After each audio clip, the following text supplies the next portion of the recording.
Bank of America put out a note this morning saying beat reactions have gone from slim to negative. Earnings per share and sales beats have actually underperformed the next day. So if companies aren't getting rewarded for better numbers, can this earnings season save the market or not? So, I think first it's important to recognize that we're still in the very early stages of this earnings season, and we're still waiting on a handful of really big names to report here, which could certainly lead things in a different direction. To my mind, the micro, which has provided a bit of a safety net for equity markets throughout the course of the year, is beginning to fray a little bit as people talk about peak growth, peak earnings, expectations for 2019 begin to come into greater focus. So, I wouldn't read too much into the price action around earnings announcements so far this season. What I would read into is kind of what companies are saying, what's going on with the dollar, are they worried about tariffs, what's going on with margins, because to me that's going to be the broader narrative for investors to focus on here over the next couple of quarters. And so far, what are you getting on that front?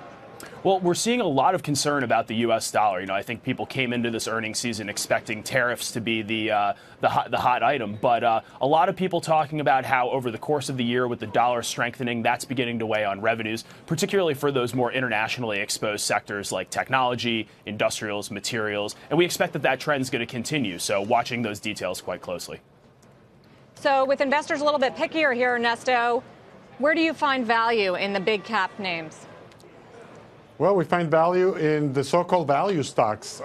If you look at the Russell 1000 valuation, which is at about 13.5 times 2019 earnings, and compare it to the Russell 1000 growth, which is a lot tech heavier, trading at about 19.5 times earnings, that's a big difference. And given the uncertainty around the earnings, as David mentioned, earnings have come in very strong.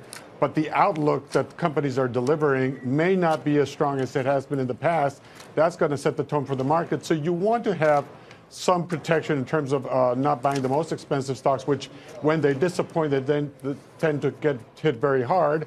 And that's why we're favoring stocks in the financial sectors, companies such as Citigroup, or in the energy sector, companies such as ConocoPhillips, because they're trading at a much cheaper valuation than the high-flying tech stocks at this point.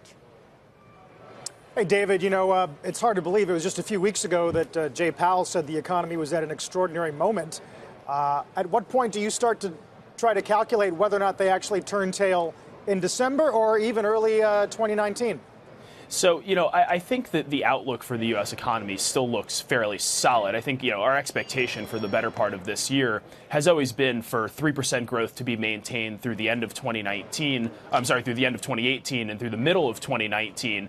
Expectations after that are for growth to begin to slow back down to 2%. So, from where we sit with the labor market tight and the Fed clearly a little bit uncomfortable in terms of where that unemployment rate is sitting, I think that they'll probably hike in December. I think they'll probably go twice in the first half of next year. But I do wonder a little bit about what the second half of 2019 may hold. Will the Fed pause in September, hike in December? Will they just abandon that third hike altogether and then potentially cut rates in early 2020? I think the data is going to have to be our guide there. But for the next couple of quarters, the Fed still has policy below their estimate of neutral. They're viewing this as continued normalization rather than active tightening. And with 14 of 16 Fed governors saying last week in the minutes that they expect policy to have to move into restrictive territory, I don't think that the Fed is going to pause anytime soon unless the data begins to warrant such a pause.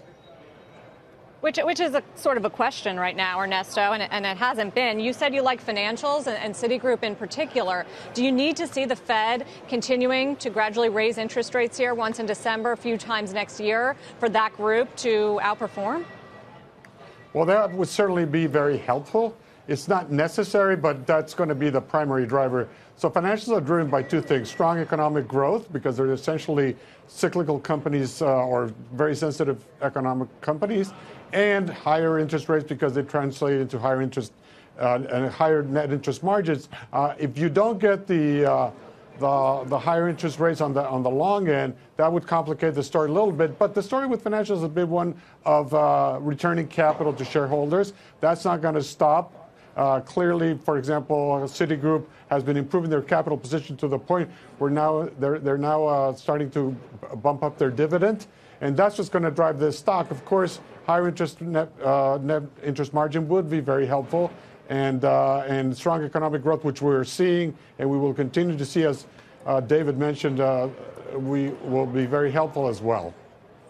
I mean, the banks are down 5.5% this year. We're seeing our best growth that we've seen in years when it comes to U.S. GDP. So how reliable is that? Nobody seems to believe in financials. It will take this quarter and next quarter of reporting to finally convince people that banks are on a good trajectory. But you can't expect the market to understand the story because they've been punished for so long by regulation and other factors adverse to them.